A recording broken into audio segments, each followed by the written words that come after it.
Well, let me take you back about 20 years ago. The date, I believe, was in December 20th, 1983. You were meeting with Saddam Hussein. I think we have some video of that.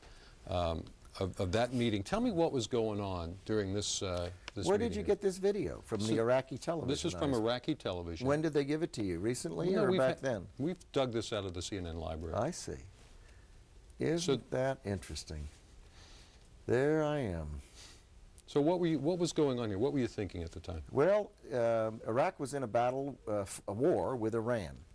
And the United States had just had 241 Marines killed. And President Reagan asked me to take a leave of absence from my company and serve as a temporary special envoy.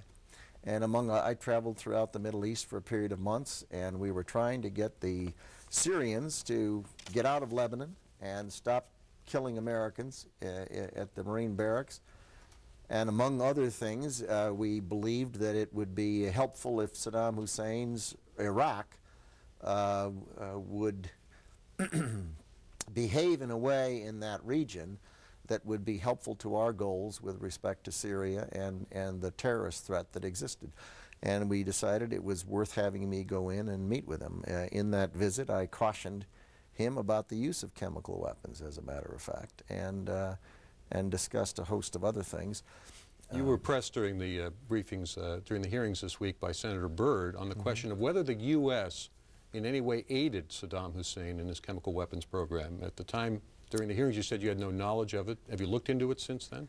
I had no knowledge. I have no knowledge today. I also, I think, advised him that I thought it was most unfortunate that even the implication of that would be raised simply because of some article that somebody wrote. I cannot believe that that would be true, and certainly I would have had absolutely nothing to do with it.